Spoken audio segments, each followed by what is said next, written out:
اعوذ باللہ من الشیطان الرجیم بسم اللہ الرحمن الرحیم۔ حضرت مسیح موعود علیہ الصلاۃ والسلام کی ایک کتاب جو روحانی خزائن کی جلد نمبر 20 کے آخر میں شامل ہے، جس کا عنوان احمدی اور غیر احمدی میں کیا فرق ہے رکھا گیا ہے، پڑھ کر احباب کی خدمت میں پیش کی جاتی ہے۔ ابتدا میں اس کتاب کا تعارف پیش کیا جاتا ہے۔ اعلی حضرت حجت اللہ مسیح موعود علیہ الصلاۃ والسلام کی ایک تقریر ہے جو آپ نے 27 دسمبر سن 1905 کو بعد نماز ظہر و عصر مسجد اقصی میں فرمائی۔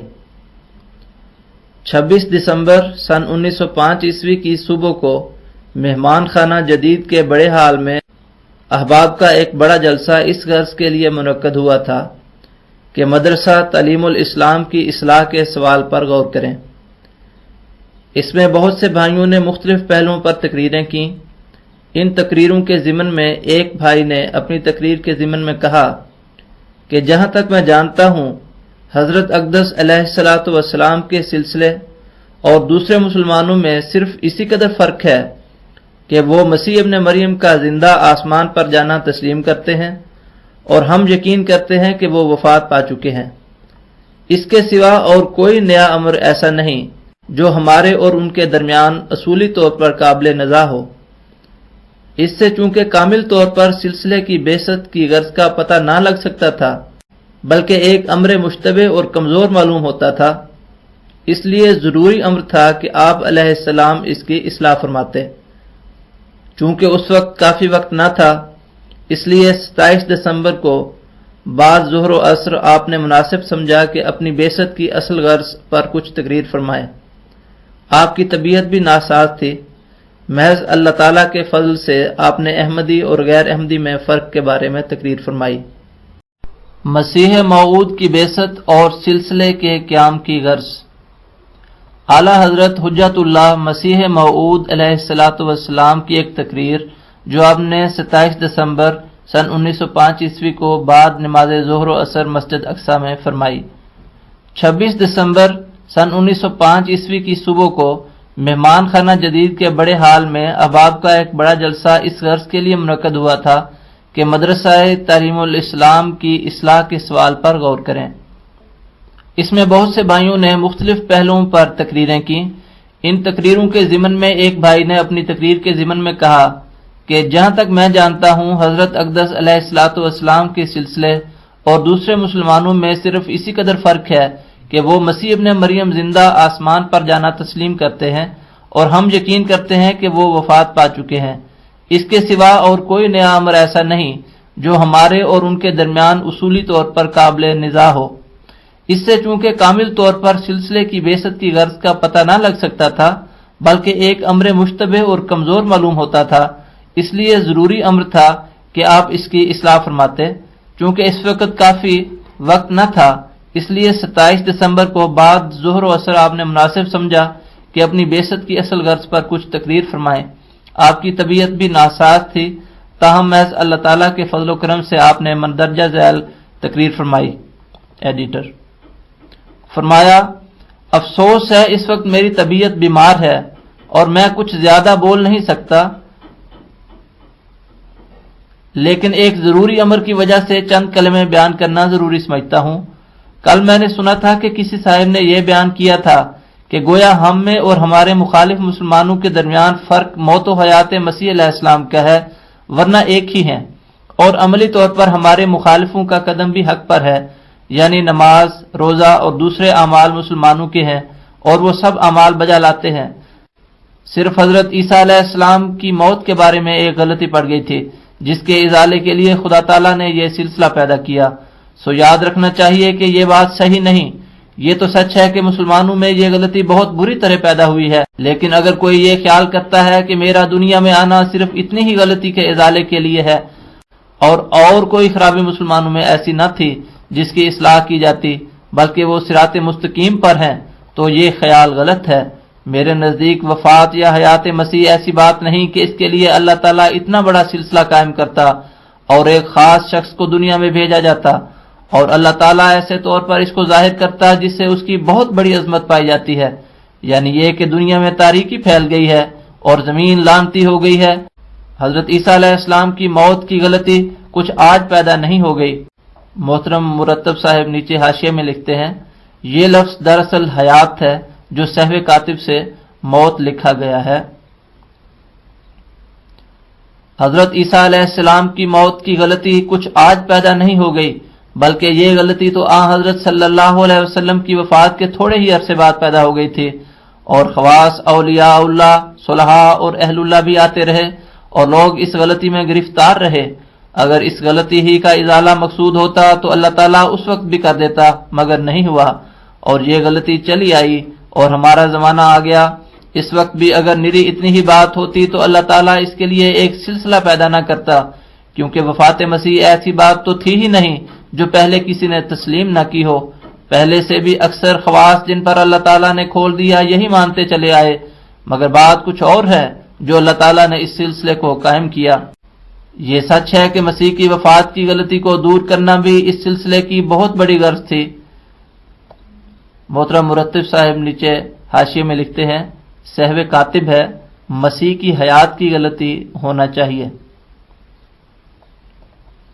یہ سچ ہے کہ مسیح کی وفات کی غلطی کو دور کرنا بھی اس سلسلے کی بہت بڑی غرض تھی، لیکن صرف اتنی ہی بات کے لیے خدا تعالیٰ نے مجھ کو کھڑا نہیں کیا، بلکہ بہت سی باتیں ایسی پیدا ہو چکی تھیں کہ اگر ان کی اصلاح کے لیے اللہ تعالیٰ ایک سلسلہ قائم کر کے کسی کو معمور نہ کرتا تو دنیا تباہ ہو جاتی اور اسلام کا نام و نشان مٹ جاتا۔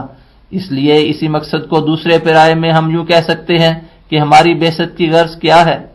وفات عیسیٰ اور حیات اسلام، یہ دونوں مقاصد باہم بہت بڑا تعلق رکھتے ہیں، اور وفات مسیح کا مسئلہ اس زمانے میں حیات اسلام کے لیے ضروری ہو گیا ہے، اس لیے کہ حیات مسیح سے جو فتنہ پیدا ہوا ہے وہ بہت بڑھ گیا ہے۔ حیات مسیح کے لیے یہ کہنا کہ کیا اللہ تعالیٰ اس بات پر قادر نہیں کہ ان کو زندہ آسمان پر اٹھا لے جاتا، اللہ تعالیٰ کی قدرت اور اس کی سے ناواقفی کو ظاہر کرتا ہے۔ محترم مرتب صاحب نیچے لکھتے ہیں کہ اس جگہ کتابت کی غلطی سے کوئی لفظ رہ گیا ہے۔ ہم تو سب سے زیادہ اس بات پر ایمان لاتے اور یقین کرتے ہیں کہ ان اللہ علی کل شیء قدیر، سورہ البقرہ آیت نمبر 107۔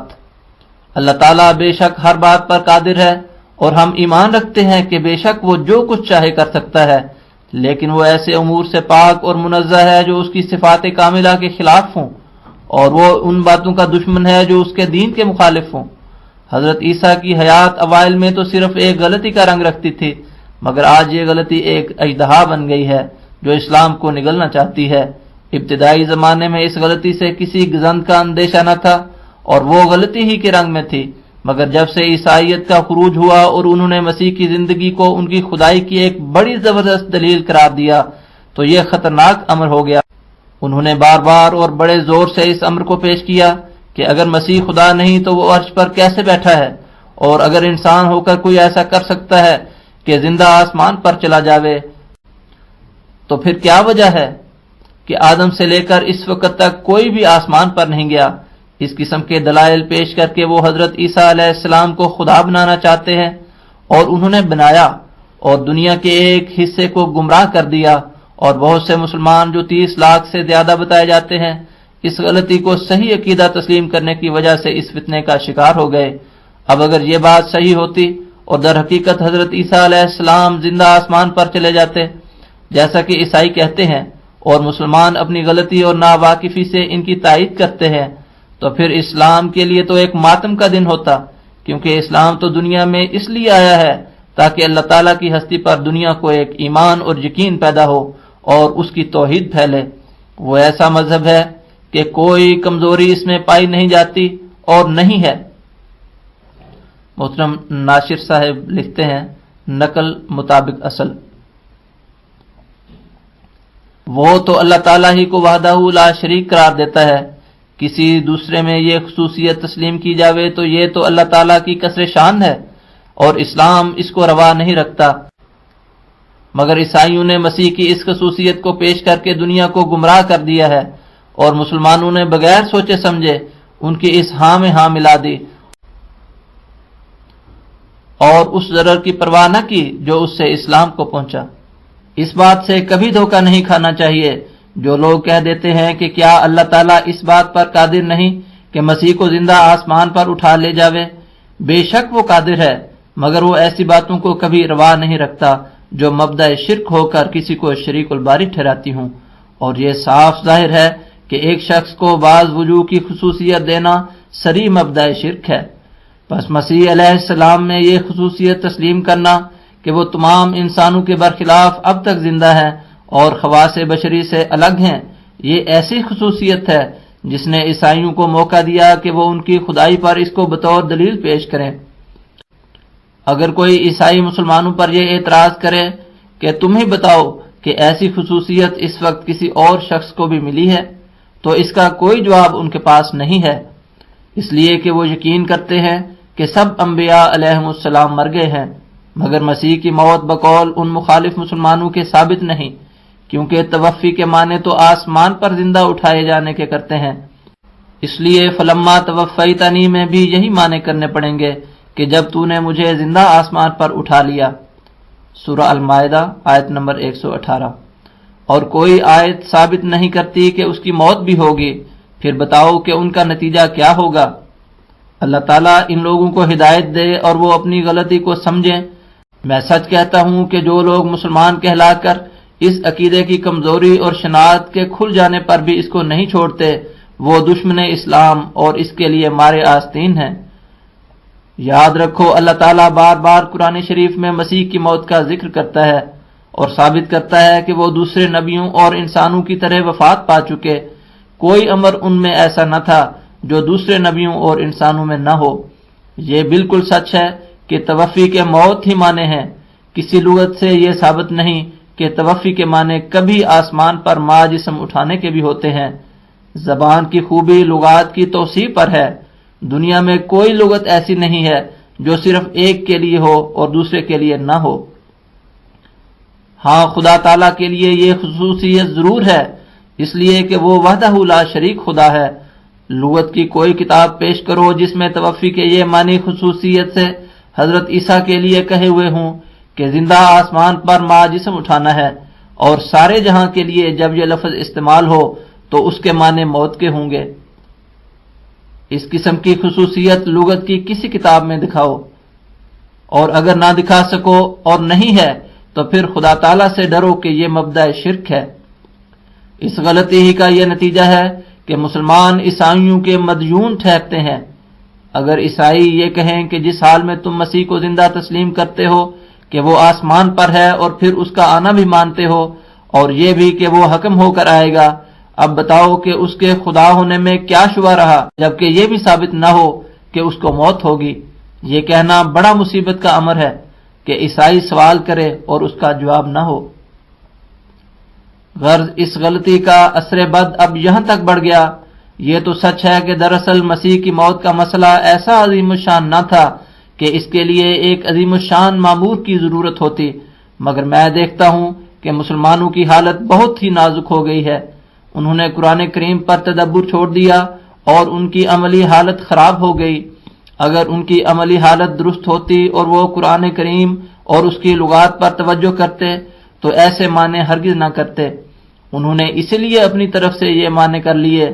توفی کا لفظ کوئی نرالا اور نیا لفظ نہ تھا، اس کے معنی تمام لغت عرب میں خواہ وہ کسی نے لکھی ہوں موت کے کیے ہیں۔ پھر انہوں نے ما جسم آسمان پر اٹھانے کے معنی آپ ہی کیوں بنا لیے؟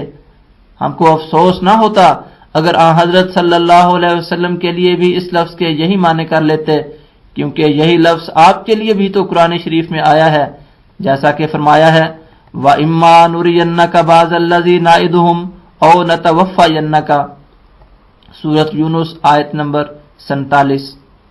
اب بتاؤ کہ اگر اس لفظ کے معنی ما جسم آسمان پر اٹھانا ہی ہے تو کیا ہمارا حق نہیں کہ آپ کے لیے بھی یہی معنی کریں؟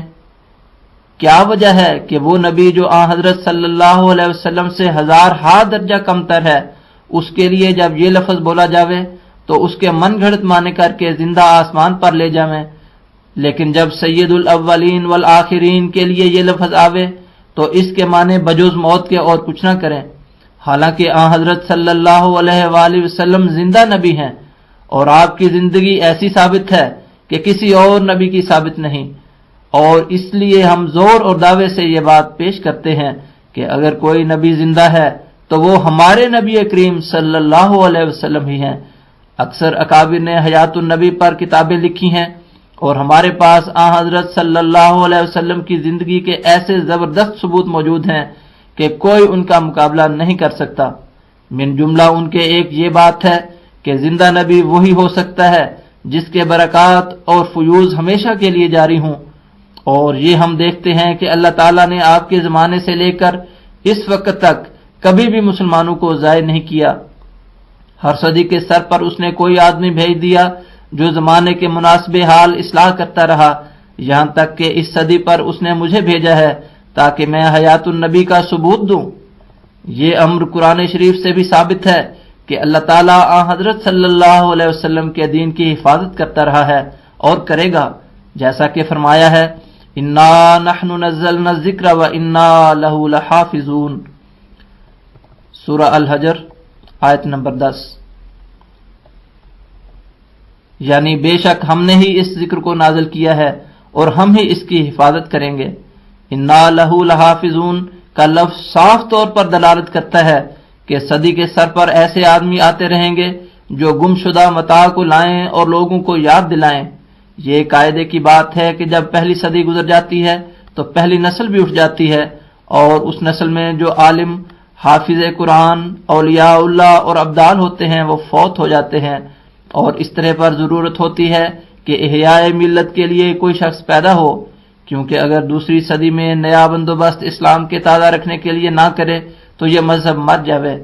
اس لیے وہ ہر صدی کے سر پر ایک شخص کو معمور کرتا ہے جو اسلام کو مرنے سے بچا لیتا ہے اور اس کو نئی زندگی عطا کرتا ہے، اور دنیا کو ان غلطیوں، بدعات اور غفلتوں اور سستیوں سے بچا لیتا ہے جو ان میں پیدا ہوتی ہیں۔ یہ خصوصیت آن حضرت صلی اللہ علیہ وسلم ہی کو حاصل ہے، اور یہ آپ کی حیات کی ایسی زبردست دلیل ہے کہ کوئی اس کا مقابلہ نہیں کر سکتا۔ اس طرح پر آپ کے برکات و فیوز کا سلسلہ لا انتہا اور غیر منقطع ہے، اور ہر زمانے میں گویا امت آپ کا ہی فیض پاتی ہے اور آپ ہی سے تعلیم حاصل کرتی ہے اور اللہ تعالیٰ کی محب بنتی ہے، جیسا کہ فرمایا ہے ان کنتم تحبون اللہ فاتبعونی یحببکم اللہ، سورہ آل عمران آیت نمبر 32۔ پس خدا تعالیٰ کا پیار ظاہر ہے کہ اس امت کو کسی صدی میں خالی نہیں چھوڑتا، اور یہی ایک امر ہے جو آن حضرت صلی اللہ علیہ وسلم کی حیات پر روشن دلیل ہے۔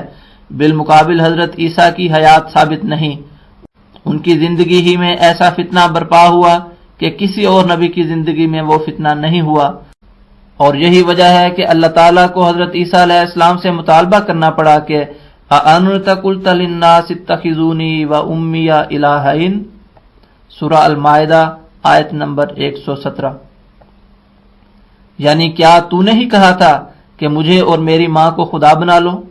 جو جماعت حضرت عیسیٰ علیہ السلام نے تیار کی وہ ایسی کمزور اور ناقابل اعتبار تھی کہ خود یہی عیسائی بھی اس کا اقرار کرتے ہیں۔ انجیل سے ثابت ہے کہ وہ 12 شاگرد جو ان کی خاص قوت قدسی اور تاثیر کا نمونہ تھے، ان میں سے ایک نے جس کا نام یہودا اسکریوتی تھا، اس نے 30 روپیہ پر اپنے آقا و مرشد کو بیچ دیا، اور دوسرے نے جو سب سے اول نمبر پر ہے اور شاگرد رشید کہلاتا تھا اور جس کے ہاتھ میں بہشت کی کنجیاں تھیں، یعنی پطرس، اس نے سامنے کھڑے ہو کر 3 مرتبہ لعنت کی، جب خود حضرت مسیح کی موجودگی میں ان کا اثر اور فیض اس قدر تھا، اور اب 1900 سال گزرنے کے بعد خود اندازہ کر لو کہ کیا باقی رہا ہوگا۔ اس کے بالمقابل حضرت صلی اللہ علیہ وسلم نے جو جماعت تیار کی تھی وہ ایسی صادق اور وفادار جماعت تھی کہ انہوں نے آپ کے لیے جانیں دے دی، وطن چھوڑ دیے، عزیزوں اور رشتہ داروں کو چھوڑ دیا، غرض آپ کے لیے کسی چیز کی پرواہ نہ کی۔ یہ کیسی زبردست تاثیر تھی، اس تاثیر کا بھی مخالفوں نے اقرار کیا ہے، اور پھر آپ کی تاثیرات کا سلسلہ بند نہیں ہوا بلکہ اب تک وہ چلی جاتی ہیں۔ قرآن شریف کی تعلیم میں وہی اثر، وہی برکات اب بھی موجود ہیں۔ اور پھر تاثیر کا ایک اور بھی نمونہ قابل ذکر ہے کہ انجیل کا کہیں پتہ ہی نہیں لگتا۔ خود عیسائیوں کو اس امر میں مشکلات ہے کہ اصل انجیل کون سی ہے اور وہ کس زبان میں تھی اور کہاں ہے، مگر قرآن شریف کی برابر حفاظت ہوتی چلی آئی ہے، ایک لفظ اور نقطے تک اس کا ادھر ادھر نہیں ہو سکتا۔ اس قدر حفاظت ہوئی ہے کہ ہزاروں لاکھوں حافظ قرآن شریف کے ہر ملک اور ہر قوم میں موجود ہیں، جن میں باہم اتفاق ہے، ہمیشہ یاد کرتے اور سناتے ہیں۔ اب بتاؤ کہ کیا یہ آپ کے برکات اور زندہ برکات نہیں ہیں، اور کیا ان سے آپ کی حیات ثابت نہیں ہوتی؟ غرض کیا قرآن شریف کی حفاظت کی روح سے، اور کیا تجدید دین کے لیے ہر صدی پر مجدد کے آنے کی حدیث سے، اور کیا آپ کی برکات اور تاثیرات سے جو اب تک جاری ہیں آپ کی حیات ثابت ہوتی ہے؟ اب غور طلب امر یہ ہے کہ حضرت عیسیٰ کی حیات کے عقیدے نے دنیا کو کیا فائدہ پہنچایا ہے؟ کیا اخلاقی اور عملی طور پر اصلاح ہوئی ہے یا فساد پیدا ہوا ہے؟ اس امر پر جس قدر غور کریں گے اسی قدر اس کی خرابیاں ظاہر ہوتی چلی جائیں گی۔ میں سچ کہتا ہوں کہ اسلام نے اس عقیدے سے بہت بڑا ضرر اٹھایا ہے، یہاں تک کہ 40 کروڑ کے قریب لوگ عیسائی ہو چکے جو سچے خدا کو چھوڑ کر ایک عاجز انسان کو خدا بنا رہے ہیں، اور عیسائیت نے دنیا کو جو نفع پہنچایا ہے وہ ظاہر امر ہے۔ خود عیسائیوں نے اس امر کو قبول کیا ہے کہ عیسائیت کے ذریعے بہت سی بد اخلاقیاں دنیا میں پھیلی ہیں، کیونکہ جب انسان کو تعلیم ملے کہ اس کے گناہ کسی دوسرے کے ذمے ہو چکے تو وہ گناہ کرنے پر دلیر ہو جاتا ہے، اور گناہ نوع انسان کے لیے ایک خطرناک زہر ہے جو عیسائیت نے پھیلائی ہے۔ اس صورت میں اس عقیدے کا ضرر اور بھی بڑھا جاتا ہے۔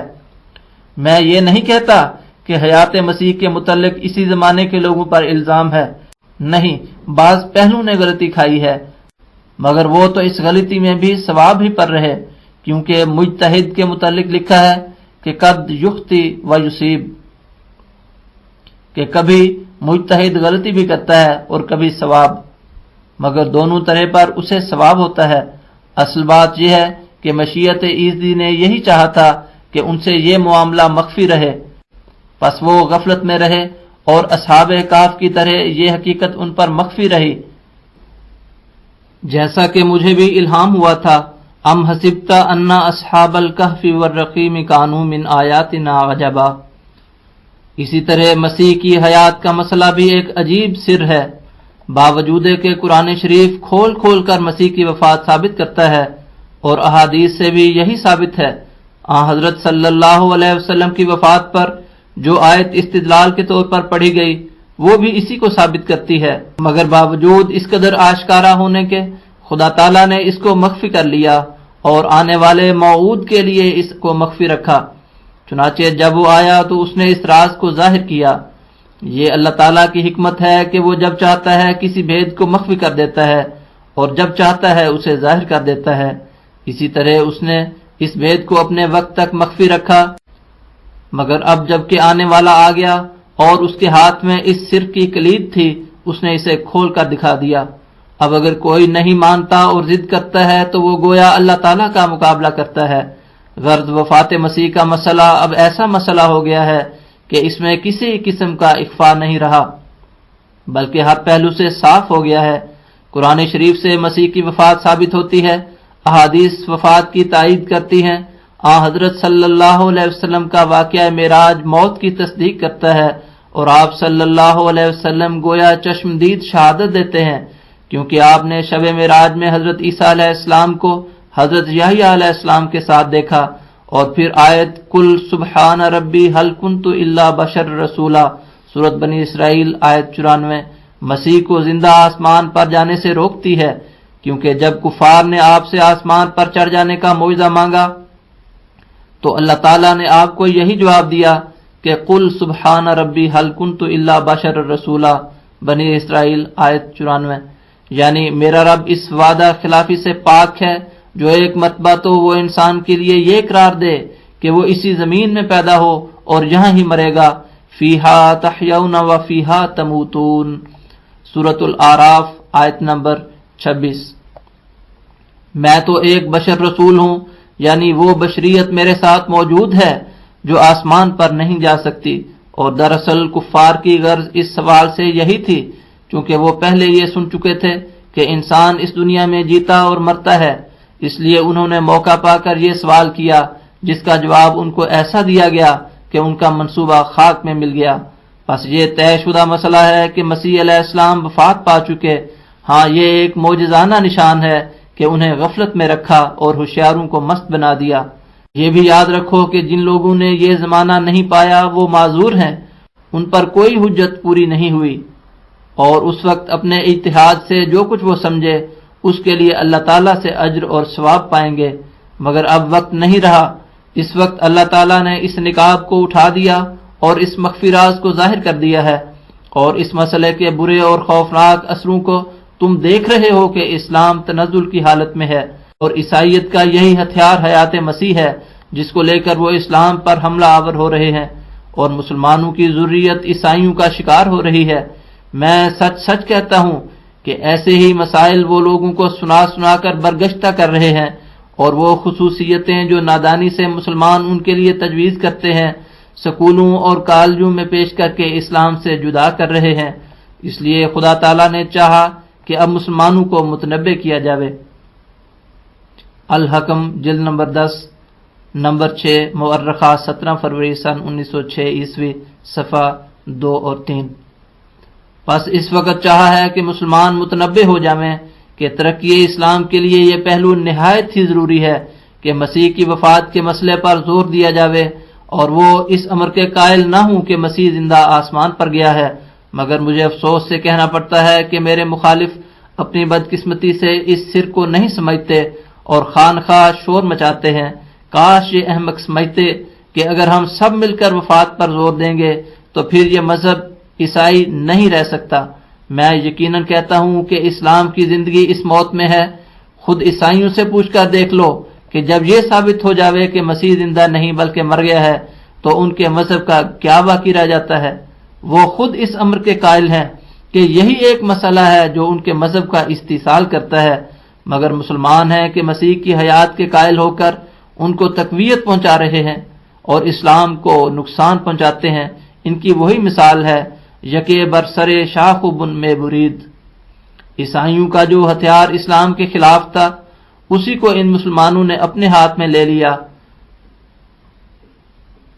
نیچے حاشیے میں فرماتے ہیں، حاشیہ بدر میں ہے، یعنی اخبار بدر میں، تعجب ہے کہ عیسائی تو مسلمانوں کی گردن کاٹنے کے واسطے یہ ہتھیار استعمال کرتے ہیں، اور مسلمان بھی اپنی گردنیں کٹوانے کے واسطے ان کی امداد میں کھڑے ہو جاتے ہیں۔ بدر جلد نمبر 2 نمبر 4 مورخہ 26 جنوری سن 1906 صفحہ نمبر 3۔ اور اپنی ناسمجھی اور کم فہمی سے چلا دیا جس سے اسلام کو اس قدر نقصان پہنچا۔ عیسائیوں کا جو ہتھیار اسلام کے خلاف تھا اسی کو ان مسلمانوں نے اپنے ہاتھ میں لے لیا اور اپنی ناسمجھی اور کم فہمی سے چلا دیا جس سے اسلام کو اس قدر نقصان پہنچا۔ مگر خوشی کی بات ہے کہ اللہ تعالیٰ نے عین وقت پر اس سے ان کو آگاہ کر دیا اور ایسا ہتھیار عطا کیا جو صلیب کے توڑنے کے واسطے بے نظیر ہے، اور اس کی تائید اور استعمال کے لیے اس نے یہ سلسلہ قائم کیا۔ چنانچہ اللہ تعالیٰ کے فضل اور تائید سے اس موت مسیح کے ہتھیار نے صلیبی مذہب کو جس قدر کمزور اور سست کر دیا ہے وہ اب چھپی ہوئی بات نہیں رہی۔ عیسائی مذہب اور اس کے حامی سمجھتے ہیں کہ اگر کوئی فرقہ اور سلسلہ ان کے مذہب کو ہلاک کر سکتا ہے تو وہ یہی سلسلہ ہے۔ چنانچہ یہی وجہ ہے کہ وہ ہر ایک اہل مذہب سے مقابلے کے لیے آمادہ ہو جاتے ہیں مگر اس سلسلے کے مقابلے میں نہیں آتے۔ بشپ صاحب کو جب مقابلے کی دعوت کی گئی تو ہر چند اس کو بعض انگریزی اخباروں نے بھی جوش دلایا مگر پھر بھی وہ میدان میں نہیں نکلا۔ اس کی وجہ یہی ہے کہ ہمارے پاس عیسائیت کے استحصال کے لیے وہ ہتھیار ہیں جو دوسروں کو نہیں دیے گئے، اور ان میں سے پہلا ہتھیار یہی موت مسیح کا ہتھیار ہے۔ موت اصلی غرض نہیں، یہ تو اس لیے کہ عیسائیوں کا ہتھیار تھا جس سے اسلام کا نقصان تھا۔ اللہ تعالیٰ نے چاہا کہ اس غلطی کا تدارک کرے، چنانچہ بڑے زور کے ساتھ اس کی اصلاح کی گئی۔ اس کے علاوہ ان غلطیوں اور بدعات کو دور کرنا بھی اصل مقصد ہے جو اسلام میں پیدا ہو گئی ہیں۔ یہ قلت تدبر کا نتیجہ ہے۔ اگر یہ کہا جاوے کہ اس سلسلے میں اور دوسرے مسلمانوں میں کوئی فرق نہیں ہے۔ اگر موجودہ مسلمانوں کے معتقدات میں کوئی فرق نہیں آیا اور دونوں ایک ہی ہیں تو پھر کیا خدا تعالیٰ نے اس سلسلے کو ابس قائم کیا؟ ایسا خیال کرنا اس سلسلے کی سخت ہتک اور اللہ تعالیٰ کے حضور ایک جرت اور گستاخی ہے۔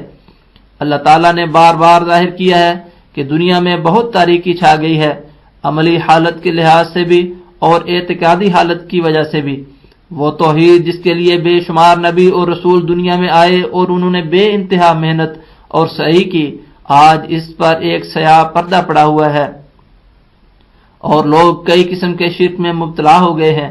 حضرت صلی اللہ علیہ وسلم نے فرمایا تھا کہ دنیا کی محبت نہ کرو، مگر اب دنیا کی محبت ہر ایک دل پر غلبہ کر چکی ہے اور جس کو دیکھو اسی محبت میں غرق ہے۔ دین کے لیے ایک تنکا بھی ہٹانے کے واسطے کہا جاوے تو وہ سوچ میں پڑ جاتا ہے، ہزاروں عذر اور بہانے کرنے لگتا ہے۔ ہر قسم کی بد عملی اور بدکاری کو جائز سمجھ لیا گیا ہے اور ہر قسم کی منہیات پر کھلم کھلا زور دیا جاتا ہے۔ دین بالکل بے کس اور یتیم ہو رہا ہے۔ ایسی صورت میں اگر اسلام کی تائید اور نصرت نہ فرمائی جاتی تو اور کون سا وقت اسلام پر آنے والا ہے جو اس وقت مدد کی جاوے؟ اسلام تو صرف نام کو باقی رہ گیا۔ اب بھی اگر حفاظت نہ کی جاتی تو پھر اس کے مٹنے میں کیا شبہ ہو سکتا تھا؟ میں سچ کہتا ہوں کہ یہ صرف قلت تدبر کا نتیجہ ہے جو کہا جاتا ہے کہ دوسرے مسلمانوں میں کیا فرق ہے۔ اگر صرف ایک ہی بات ہوتی تو اس قدر محنت اٹھانے کی کیا حاجت تھی؟ ایک سلسلہ قائم کرنے کی کیا ضرورت تھی؟ میں جانتا ہوں کہ اللہ تعالیٰ بار بار ظاہر کر چکا ہے کہ ایسی تاریکی چھا گئی ہے کہ کچھ نظر نہیں آتا۔ وہ توحید جس کا ہمیں فخر تھا اور اسلام جس پر ناز کرتا تھا وہ صرف زبانوں پر رہ گئی ہے، ورنہ عملی اور اعتقادی طور پر بہت ہی کم ہوں گے جو توحید کے قائل ہوں۔ حضرت صلی اللہ علیہ وسلم نے فرمایا تھا دنیا کی محبت نہ کرنا، مگر اب ہر ایک دل اسی میں غرق ہے اور دین ایک بے کس اور یتیم کی طرح رہ گیا ہے۔ حضرت صلی اللہ علیہ وسلم نے صاف طور پر فرمایا تھا حب الدنیا راس کل خطیۃ۔ یہ کیسا پاک اور سچا کلمہ ہے، مگر آج دیکھ لو ہر ایک اس غلطی میں مبتلا ہے۔ ہمارے مخالف آریہ اور عیسائی اپنے مذاہب کی حقیقت کو خوب سمجھ چکے ہیں لیکن اب اسے نبھانا چاہتے ہیں۔ عیسائی اچھی طرح جانتے ہیں کہ ان کے مذہب کے اصول و فروع اچھے نہیں، ایک انسان کو خدا بنانا ٹھیک نہیں۔ اس زمانے میں فلسفہ، طبعی اور سائنس کے علوم ترقی کر گئے ہیں اور لوگ خوب سمجھ گئے ہیں کہ مسیح بجز ایک ناتواں اور ضعیف انسان ہونے کے سوا کوئی اقتداری قوت اپنے اندر نہ رکھتا تھا، اور یہ ناممکن ہے کہ ان علوم کو پڑھ کر خود اپنی ذات کا تجربہ رکھ کر اور مسیح کی کمزوریوں اور ناتوانیوں کو دیکھ کر یہ اعتقاد رکھیں کہ وہ خدا تھا۔ ہرگز نہیں۔ شرک عورت سے شروع ہوا ہے اور عورت سے اس کی بنیاد پڑی ہے، یعنی حوا سے، جس نے خدا تعالیٰ کا حکم چھوڑ کر شیطان کا حکم مانا، اور اس شرک عظیم یعنی عیسائی مذہب کی حامی بھی عورتیں ہی ہیں۔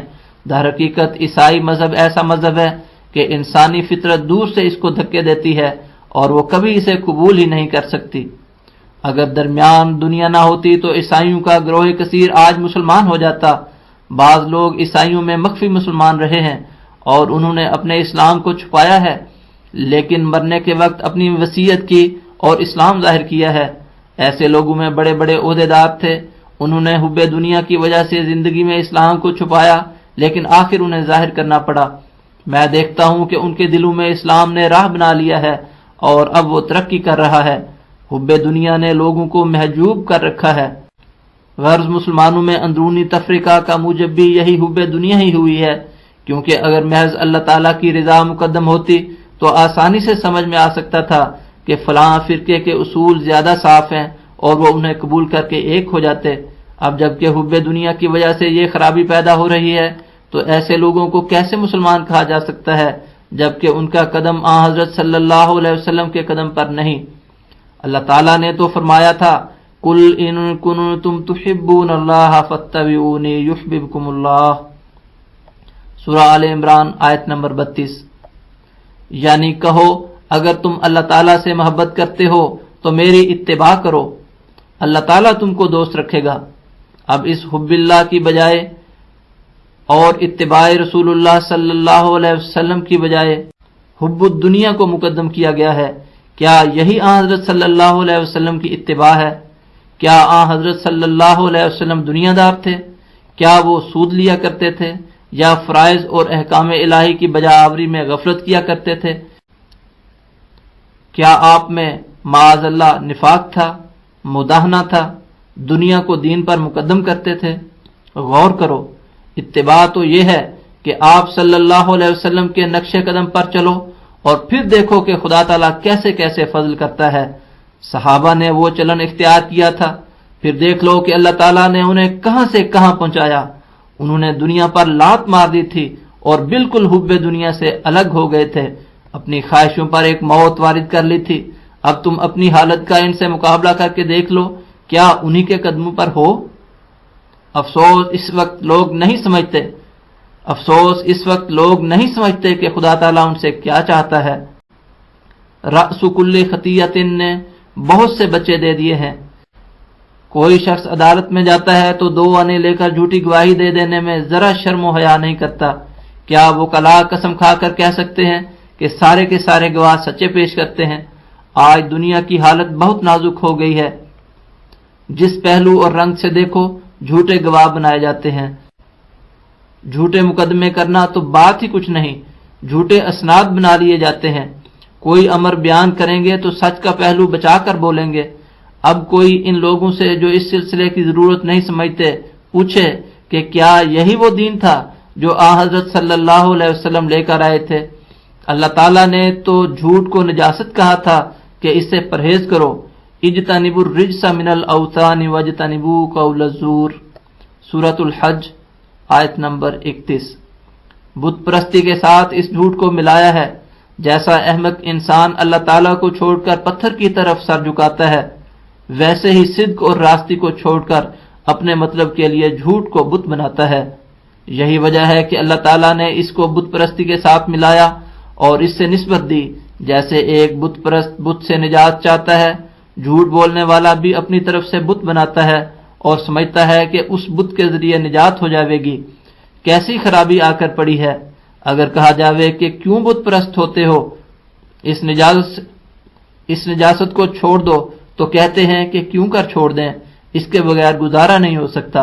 اس سے بڑھ کر اور کیا بدقسمتی ہوگی کہ جھوٹ پر اپنی زندگی کا مدار سمجھتے ہیں۔ مگر میں تمہیں یقین دلاتا ہوں کہ آخر سچ ہی کامیاب ہوتا ہے، بھلائی اور فتح اسی کی ہے۔ مجھے یاد ہے کہ میں نے ایک مرتبہ امرتسر ایک مضمون بھیجا، اس کے ساتھ ہی ایک خط بھی تھا، رلیہ رام کے وکیل ہند اخبار کے متعلق تھا۔ میرے اس خط کو خلاف قانون خانہ قرار دے کر مقدمہ بنایا گیا۔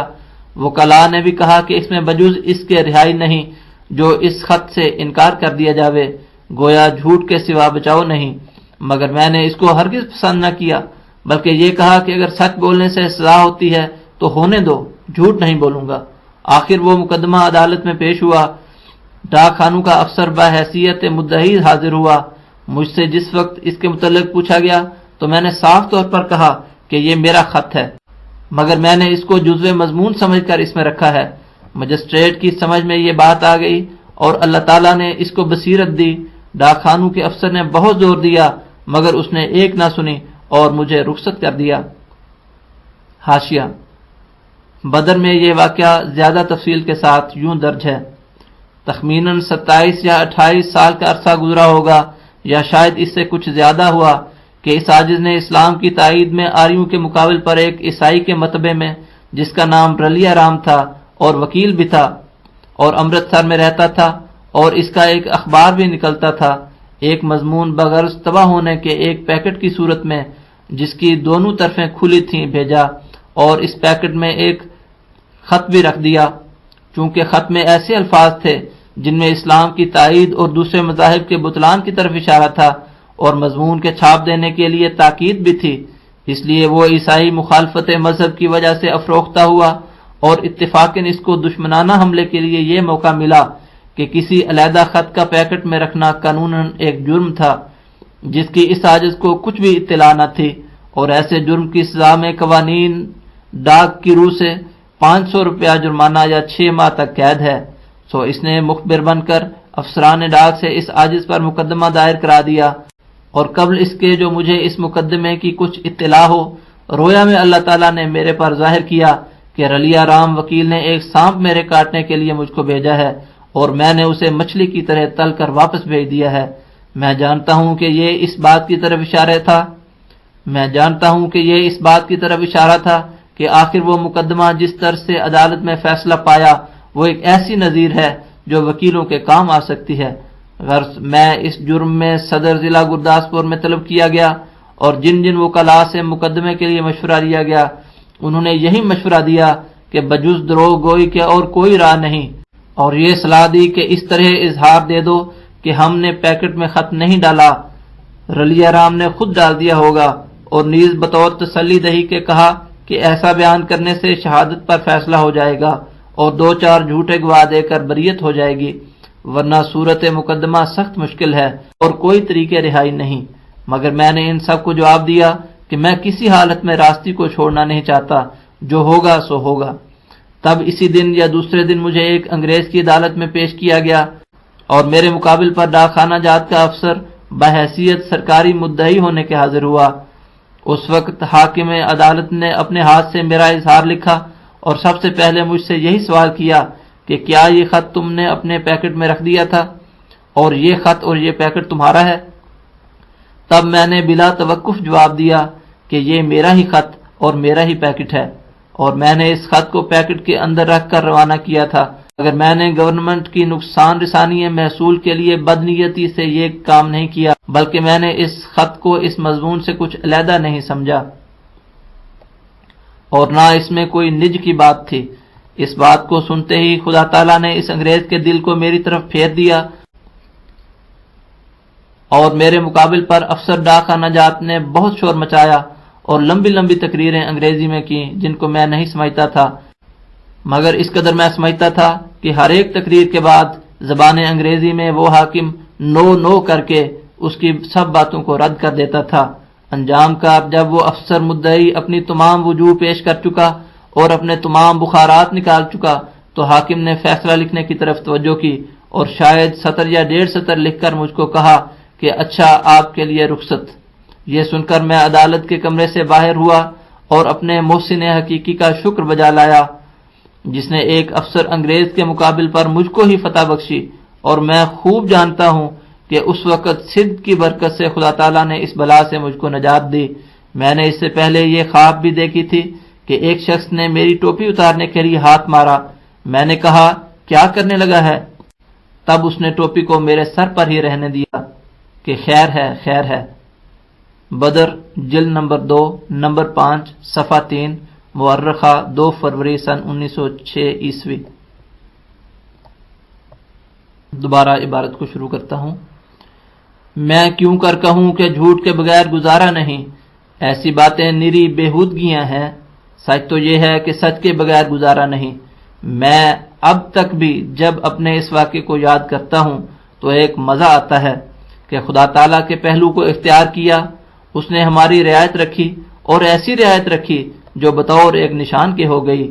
من یتوکل علی اللہ فہو حسبہ، سورہ الطلاق آیت نمبر 4۔ یقیناً یاد رکھو جھوٹ جیسی کوئی منحوس چیز نہیں۔ عام طور پر دنیا دار کہتے ہیں کہ سچ بولنے والے گرفتار ہو جاتے ہیں، مگر میں کیوں اس کو باور کروں؟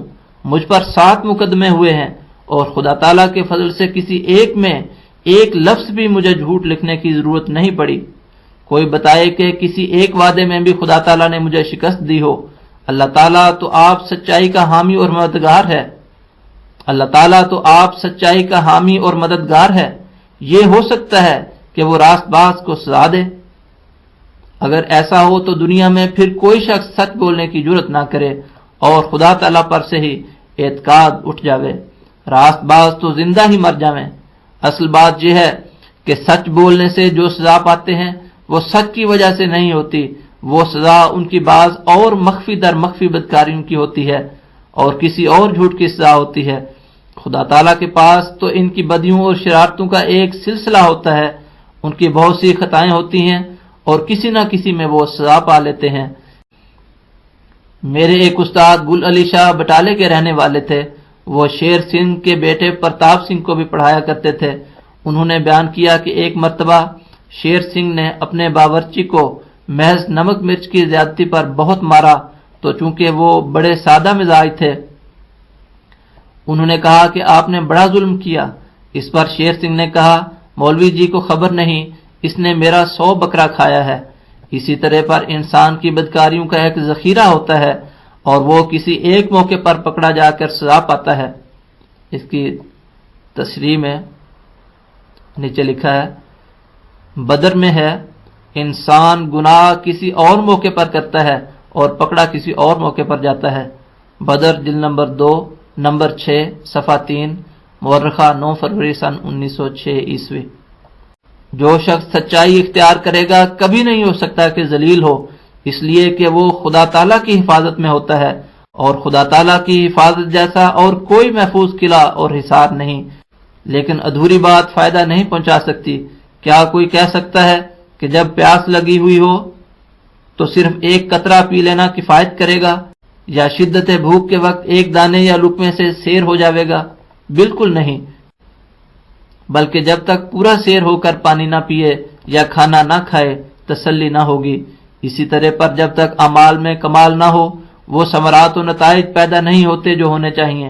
ناقص اعمال اللہ تعالیٰ کو خوش نہیں کر سکتے اور نہ وہ بابرکت ہو سکتے ہیں۔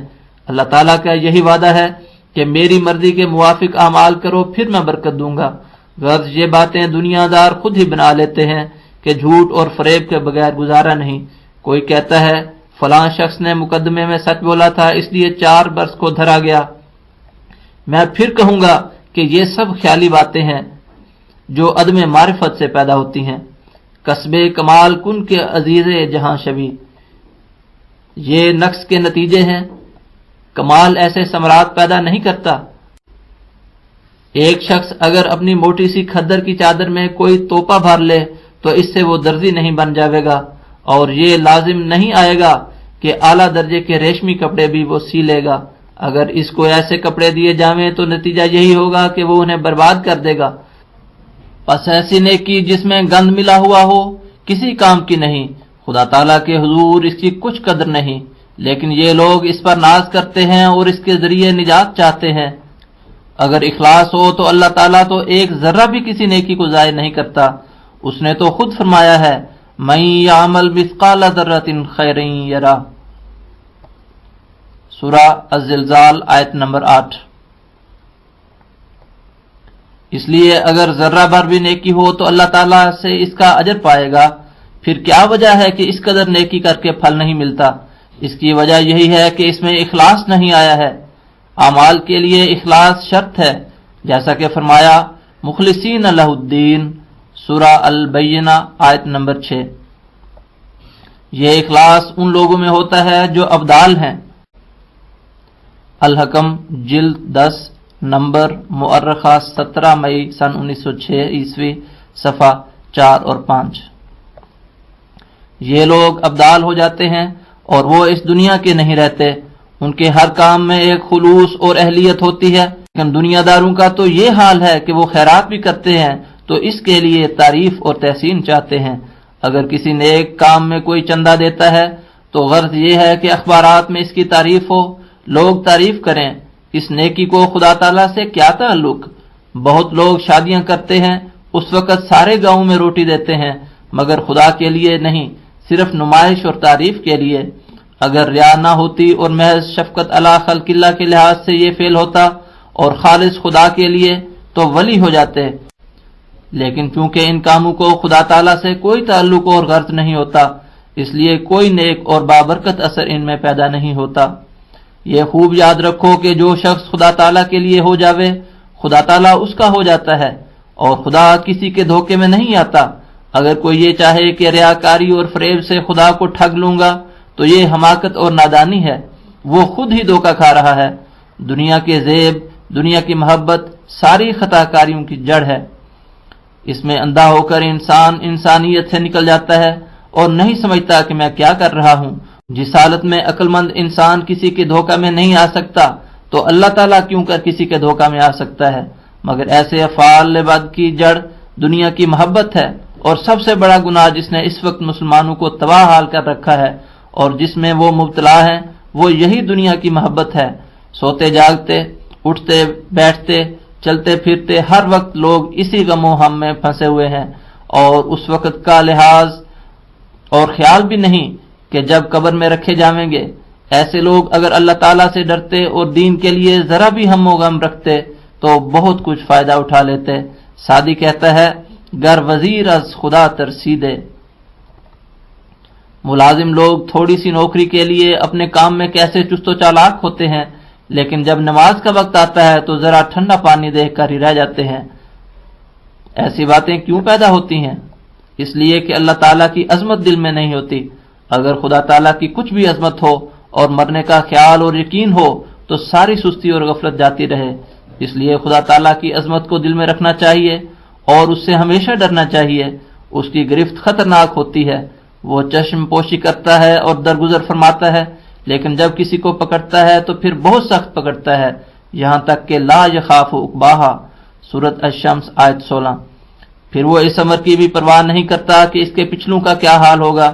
برخلاف اس کے جو لوگ اللہ تعالیٰ سے ڈرتے اور اس کی عظمت کو دل میں جگہ دیتے ہیں، خدا تعالیٰ ان کو عزت دیتا اور خود ان کے لیے ایک سپر ہو جاتا ہے۔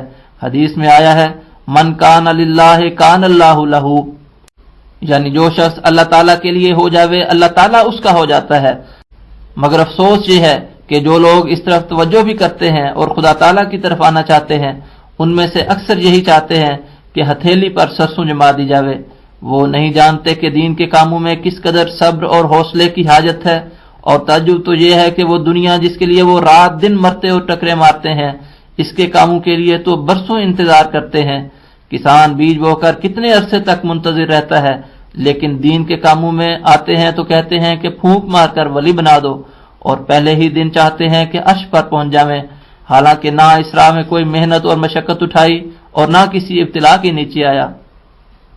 خوب یاد رکھو کہ اللہ تعالیٰ کا یہ قانون اور آئین نہیں ہے، یہاں ہر ترقی تدریجی ہوتی ہے، اور خدا تعالیٰ نری اتنی باتوں سے خوش نہیں ہو سکتا کہ ہم کہہ دیں کہ ہم مسلمان ہیں یا مومن ہیں۔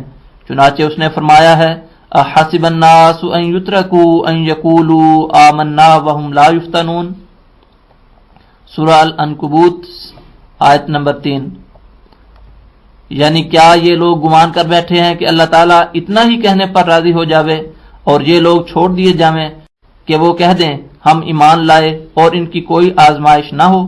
یہ امر سنت اللہ کے خلاف ہے کہ پھونک مار کر ولی اللہ بنا دیا جاوے۔ اگر یہی سنت ہوتی تو پھر آن حضرت صلی اللہ علیہ وسلم ایسا ہی کرتے اور اپنے جان نثار صحابہ کو پھونک مار کر ہی ولی بنا دیتے، ان کو امتحان میں ڈلوا کر ان کے سر نہ کٹواتے، اور خدا تعالیٰ ان کی نسبت یہ نہ فرماتا منہم من قضا نحبہ ومنہم من ينتظر وما بدلوا تبدیلا، الاحزاب آیت 24۔ پس جب دنیا بغیر مشکلات اور محنت کے ہاتھ نہیں آتی تو عجب بے وقوف ہے وہ انسان جو دین کو حلوہ بے دودھ سمجھتا ہے۔ یہ تو سچ ہے کہ دین سہل ہے، مگر ہر نعمت مشقت کو چاہتی ہے۔ بھائی اسلام نے تو ایسی مشقت بھی نہیں رکھی۔ ہندوؤں میں دیکھو کہ ان کے جوگیوں اور سنیاسیوں کو کیا کیا کرنا پڑتا ہے، کیا کہیں ان کی کمریں ماری جاتی ہیں، کوئی ناخن بڑھاتا ہے۔ ایسا ہی عیسائیوں میں رہبانیت تھی۔ اسلام نے ان باتوں کو نہیں رکھا، بلکہ اس نے یہ تعلیم دی، قد افلح من زکاہا، سورۃ الشمس آیت نمبر 10۔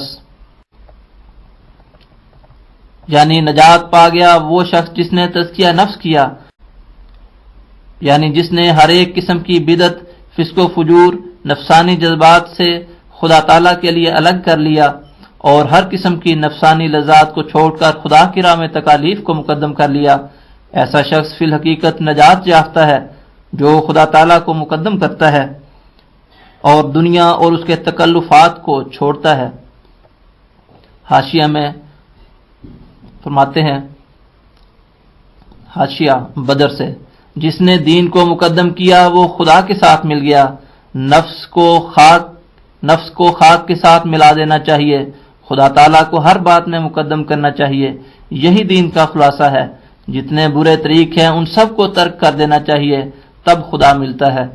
بدر جلد 2 نمبر 6 صفحہ 3، مورخہ 9 فروری سن 1906 عیسوی۔ اور پھر فرمایا قد خواب من دساہا، سورۃ الشمس آیت نمبر 11، مٹی کے برابر ہو گیا وہ شخص جس نے نفس کو آلودہ کر لیا، یعنی جو زمین کی طرف جھک گیا۔ گویا یہ ایک ہی فکرہ قرآن کریم کی ساری تعلیمات کا خلاصہ ہے، جس سے معلوم ہوتا ہے کہ انسان کس طرح خدا تعالیٰ تک پہنچتا ہے۔ یہ بالکل سچی اور پکی بات ہے کہ جب تک انسان قوا بشریہ کے برے طریق کو نہیں چھوڑتا اس وقت تک خدا نہیں ملتا۔ دنیا کی گندگیوں سے نکلنا چاہتے ہو اور خدا تعالیٰ کو ملنا چاہتے ہو تو ان لذات کو ترک کرو، ورنہ ہم خدا خواہی و ہم دنیا دوں، این خیال استو محال استو جنوں۔ انسان کی فطرت میں دراصل بدی نہ تھی اور نہ کوئی چیز بری ہے، لیکن بد استعمالی بری بنا دیتی ہے۔ مثلا ریا ہی کو لو، یہ بھی دراصل بری نہیں، کیونکہ اگر کوئی کام محض خدا تعالیٰ کے لیے کرتا ہے اور اس لیے کرتا ہے کہ اس نیکی کی تحریک دوسروں کو بھی ہو تو یہ ریا بھی نیکی ہے۔ ریا کی دو قسمیں ہیں، ایک دنیا کے لیے، مثلا کوئی شخص نماز پڑھا رہا ہے اور پیچھے کوئی بڑا آدمی آ گیا، اس کے خیال اور لحاظ سے نماز کو لمبا کرنا شروع کر دیا۔ ایسے موقع پر بعض آدمیوں پر ایسا روب پڑ جاتا ہے کہ وہ پھول جاتے ہیں۔ یہ بھی ایک قسم ریا کی ہے جو ہر وقت ظاہر نہیں ہوتی مگر اپنے وقت پر، جیسے بھوک کے وقت روٹی کھاتا ہے یا پیاس کے وقت پانی پیتا ہے، مگر برخلاف اس کے جو شخص محض اللہ تعالیٰ کے لیے نماز کو سنوار کر پڑھتا ہے وہ ریا میں داخل نہیں بلکہ رضا الہی کے حصول کا ذریعہ ہے۔ غرض ریا کے بھی محل ہوتے ہیں اور انسان ایسا جانور ہے کہ بے محل عیوب پر نظر نہیں کرتا۔ مثلا ایک شخص اپنے آپ کو بڑا عفیف اور پارسا سمجھتا ہے، راستے میں اکیلا جا رہا ہے، راستے میں وہ ایک تھیلی جواہرات کی پڑی پاتا ہے، وہ اسے دیکھتا ہے اور سوچتا ہے کہ مداخلت کی کوئی بات نہیں، کوئی دیکھتا نہیں، اگر یہ اس وقت اس پر گرتا نہیں اور سمجھتا ہے کہ غیر کا حق ہوگا اور روپیہ جو گرا ہوا ہے آخر کسی کا ہے، ان باتوں کو سوچ کر اگر اس پر نہیں گرتا اور لالچ نہیں کرتا تو فی الحقیقت پوری عفت اور تقوی سے کام لیتا ہے، ورنہ اگر نرا دعویٰ ہی دعویٰ ہے تو اس وقت اس کی حقیقت کھل جاوے گی اور وہ اسے لے لے گا۔ اسی طرح ایک شخص جس کے متعلق یہ خیال ہے کہ وہ ریا نہیں کرتا، جب ریا کا وقت ہو اور وہ نہ کرے تو ثابت ہوگا کہ نہیں کرتا، لیکن جیسا کہ ابھی میں نے ذکر کیا بعض اوقات ان عادتوں کا محل ایسا ہوتا ہے کہ وہ بدل کر نیک ہو جاتی ہیں۔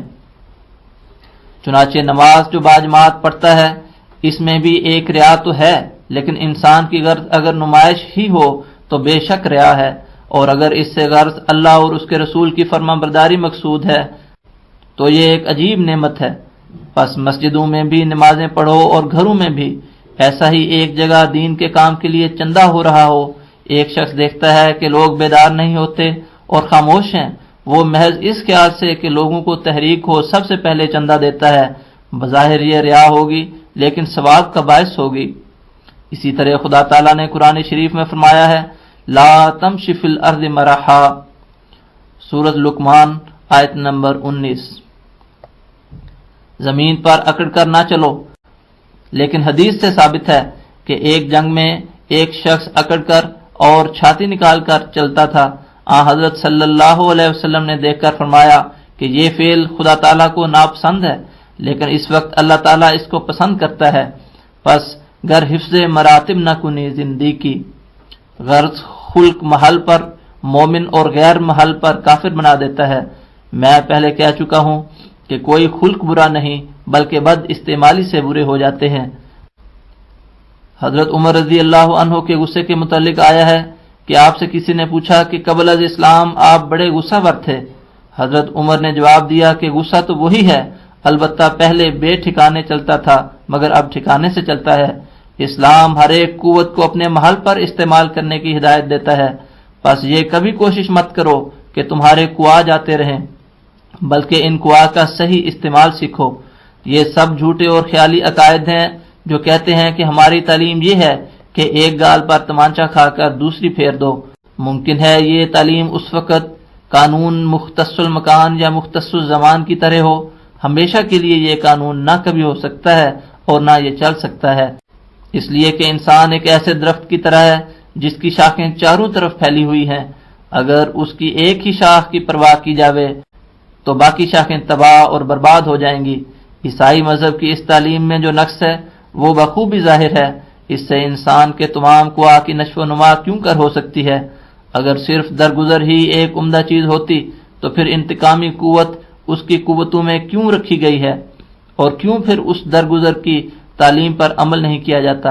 مگر برخلاف اس کے کامل تعلیم وہ ہے جو اسلام نے پیش کی اور جو آن حضرت صلی اللہ علیہ وسلم کے ذریعے ہم کو ملی ہے، اور وہ یہ ہے جزاء سیئۃ سیئۃ مثلھا فمن عفا واصلح فاجرہ علی اللہ۔ سورہ الشورى آیت نمبر 41۔ یعنی بدی کی جزا اسی قدر بدی ہے جو کی گئی ہو، لیکن جو شخص گناہ کو بخش دے اور ایسے موقع پر بخش دے کہ اس سے کوئی اصلاح ہوتی ہو، کوئی شر پیدا نہ ہوتا ہو، تو اس کا اجر اللہ تعالیٰ پر ہے۔ اس سے صاف طور پر ظاہر ہوتا ہے کہ قرآن کریم کا ہرگز یہ منشا نہیں کہ خواہ نخواہ ضرور ہر مقام پر شر کا مقابلہ نہ کیا جاوے اور انتقام نہ لیا جاوے، بلکہ منشاء الہی یہ ہے کہ محل اور موقع کو دیکھنا چاہیے کہ آیا وہ موقع گناہ کے بخش دینے اور معاف کر دینے کا ہے یا سزا دینے کا۔ اگر اس وقت سزا دینا ہی مصلحت ہو تو اس قدر سزا دی جاوے جو سزاوار ہے، اور اگر عفو کا محل ہے تو سزا کا خیال چھوڑ دو۔ یہ خوبی ہے اس تعلیم میں کیونکہ وہ ہر پہلو کا لحاظ رکھتی ہے۔ اگر انجیل پر عمل کر کے ہر شریر اور بدماش کو چھوڑ دیا جاوے تو دنیا میں اندھیر مچ جاوے۔ بس تم ہمیشہ یہی خیال رکھو کہ تمام قوا کو مردہ مت تصور کرو، تمہاری کوشش یہ ہو کہ محل پر استعمال کرو۔